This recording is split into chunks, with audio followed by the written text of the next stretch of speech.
ನಮಸ್ಕಾರ. ಸತ್ಯಶೋಧಕ ನ್ಯೂಸ್ಗೆ ಸ್ವಾಗತ.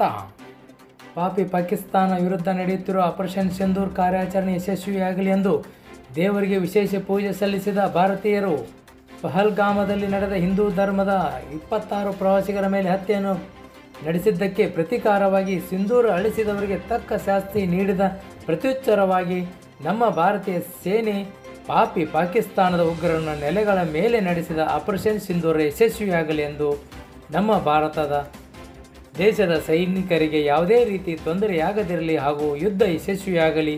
ಭಾರತೀಯ ಸೇನೆ ನಮ್ಮ ಹೆಮ್ಮೆ ಎಂದು ತೇರ್ದಾಳ್ ಮತಕ್ಷೇತ್ರದಲ್ಲಿ ಹಾಗೂ ರಬಕೈ ಬನಟ್ಟಿ ಆರಾಧ್ಯ ದೇವರು ಶ್ರೀ ಕಾಡಸಿದ್ದೇಶ್ವರ ದೇವಸ್ಥಾನ ಮತ್ತು ರಬಕೈ ಆರಾಧ್ಯ ದೇವರು ಶ್ರೀ ಮಲ್ಲಿಕಾರ್ಜುನ ದೇವಸ್ಥಾನ ಹಾಗೂ ಬಸವೇಶ್ವರ ದೇವಸ್ಥಾನ ಇನ್ನೂ ಅನೇಕ ದೇವಸ್ಥಾನದಲ್ಲಿ ತಾಲೂಕಿನಲ್ಲಿ ಎಲ್ಲ ದೇವಸ್ಥಾನದಲ್ಲಿ ವಿಶೇಷ ಪೂಜೆ ಕಾರ್ಯಕ್ರಮ ಜರುಗಿತು ಎಂದು ತೇರ್ದಾಳ್ ಮತಕ್ಷೇತ್ರದ ಶಾಸಕ ಶ್ರೀ ಸಿದ್ದು ಸೌದಿ ಹೇಳಿದರು. ಉಪಸ್ಥಿತಿಯಲ್ಲಿ ತೇರ್ದಾಳ್ ಮತಕ್ಷೇತ್ರದ ಎಲ್ಲ ಹಿಂದೂ ಬಾಂಧವರು, ಬಿಜೆಪಿ ಪಕ್ಷದ ಮುಖಂಡರು, ಹಿರಿಯರು, ಸದಸ್ಯರು ಹಾಜರಿದ್ದರು.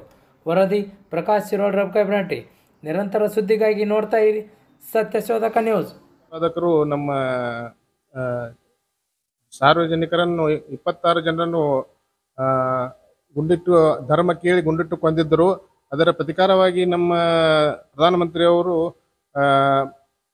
ಭಯೋತ್ಪಾದಕರ ವಿರುದ್ಧ ದಾಳಿಯನ್ನು ಮಾಡಿದರೆ, ಆದರೆ ಯಾರೂ ಅಲ್ಲಿಯ ಸಾರ್ವಜನಿಕರ ಮೇಲೆ ನಾವು ದಾಳಿ ಮಾಡಿಲ್ಲ. ಆದರೂ ಪ್ರತಿಕಾರವಾಗಿ ಪಾಕಿಸ್ತಾನದವರು ನಮ್ಮ ಸೈನಿಕರ ಮೇಲೆ ಹಾಗೂ ಸಾರ್ವಜನಿಕರ ಮೇಲೆ ದಾಳಿಯನ್ನು ಮಾಡಿದಾಗ ನಮ್ಮ ಸೈನಿಕರು ಪ್ರತಿಕಾರವಾಗಿ ನಿನ್ನೆ ಯುದ್ಧವನ್ನು ಸಾರಿದ್ದಾರೆ. ಆದ ಕಾರಣ ನಾವೆಲ್ಲರೂ ಮುಂದೆ ಇದನ್ನು ಒಂದು ಹಂತಕ್ಕೆ ಬಂದು ಶಾಂತಿ ನೆಲೆಸಲಿ ಎಂದು ಬೇಡಿಕೊಳ್ಳುತ್ತಿದ್ದೇವೆ.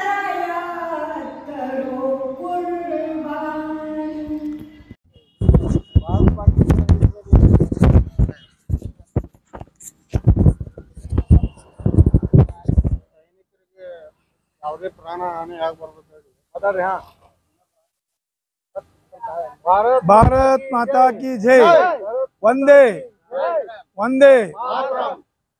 ಇವತ್ತು ಜಯವಾಗಲಿ, ನಮ್ಮ ಭಾರತೀಯ ಸೈನಿಕರಿಗೆ ಜಯವಾಗಲಿ. ಇವತ್ತು ನಮ್ಮ ನಗರದ ಬಸವೇಶ್ವರ ದೇವರಿಗೆ ಪೂಜೆ ಅರ್ಪಿಸಿ ಹಾಗೂ ನಾವು ಪೂಜೆ ಮಾಡಿ ಹೇಳೋದೇನೆಂದ್ರೆ, ನಮ್ಮ ದೇಶಕ್ಕೆ ಈಗ ಪಾಕಿಸ್ತಾನಕ್ಕೆ ಯುದ್ಧ ನಡೆದೈತಿ. ಅದು ಎದಕ್ಕಪ್ಪ ಅಂದ್ರೆ, ನಮ್ಮ ದೇಶದ ಹೆಣ್ಣು ಮಕ್ಕಳ ಸಿಂಧೂರು ನಡೆಸಿದಂಥ ಒಂದು ಕೃತ್ಯವನ್ನು ಮಾಡ್ಯಾರ ಅವರ ಪಾಕಿಸ್ತಾನದವರ. ನೀವು ಯಾವ ಸಮಾಜದವರು, ನೀವು ಯಾವ ಇದನ್ನಂತೇಳಿ ಕೇಳಿ ಹೊಡೆದ ನಮ್ಮ ಹಿಂದೂ ಬಾಂಧವರನ್ನ ಹೊಡೆದಾರು. ಆ ನಮ್ಮ ಹಿಂದೂ ಹೆಣ್ಮಕ್ಳನ್ನು ಸಿಂಧೂರು ಅಳಿಸೋದಕ್ಕಾಗಿ ಆಪರೇಷನ್ ಸಿಂಧೂರ್ ಅಂತೇಳಿ ನಮ್ಮ ನರೇಂದ್ರ ಮೋದಿಯವರು, ನಮ್ಮ ರಕ್ಷಣಾ ಸಚಿವರು, ನಮ್ಮ ದೇಶದ ಸೈನಿಕರು, ಎಲ್ಲ ವಿಭಾಗದವರು, ನೇವಿ, ಆರ್ಮಿ ಎಲ್ಲರೂ ಕೂಡಿ ನಮ್ಮ ದೇಶದ ರಕ್ಷಣೆಗಾಗಿ ಪಾಕಿಸ್ತಾನ ಜೋಡಿ ಯುದ್ಧಕ್ಕಿಳಿದಾರು. ಅದಕ್ಕಾಗಿ ಈ ಟೈಮ್ದಾಗ ನಮ್ಮ ದೇಶದ ಸೈನಿಕರಿಗೆ ಆ ದೇವರ ಬಲ ಕೊಡಲಿ, ಶಕ್ತಿ ಕೊಡಲಿ.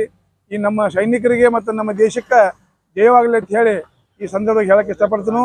ನಮ್ಮ ಪ್ರಧಾನಿ ನರೇಂದ್ರ ಮೋದಿ ಅವರಿಗೆ ಎಲ್ಲರೂ, ನಮ್ಮ ದೇಶದ ಪ್ರತಿ ಜನರು, ನಮ್ಮ ಪ್ರತಿ ಹಿಂದೂಗಳು ಅಷ್ಟೇ ಅಲ್ಲ, ದೇಶವಾಸಿಗಳು ಎಲ್ಲರೂ ನಮ್ಮ ನರೇಂದ್ರ ಮೋದಿ ಅವರಿಗೆ ಹಾಗೂ ನಮ್ಮ ಸೈನಿಕರಿಗೆ, ನಮ್ಮ ರಕ್ಷಣಾ ಸಚಿವರಿಗೆ, ನಮ್ಮ ಎಲ್ಲ ಕೇಂದ್ರ ಆಡಳಿತ ಎಲ್ಲ ಸದಸ್ಯರಿಗೆ ಹಾಗೂ ನಮ್ಮ ದೇಶದ ಎಲ್ಲ ಗೌರವಾನ್ವಿತ ಸೈನಿಕರಿಗೆ ನಮ್ಮ ಬಲ ಇಲ್ಲ ಅಂತೇಳಿ ಆ ದೇವರಲ್ಲಿ ನಾವು ಪ್ರಾರ್ಥನೆ ಮಾಡೋಣ. ಆ ಶಕ್ತಿಯಿಂದ ನಮ್ಮ ದೇಶ ಗೆದ್ದು ಬರಲಿ. ಭಲೋ ಭಾರತ್ ಮಾತಾ ಕಿ, ಭಲೋ ಭಾರತ್ ಮಾತಾ ಕಿ ಎಂದು ಹೇಳಿ ನಾವು ಜೈ ಹಿಂದ್.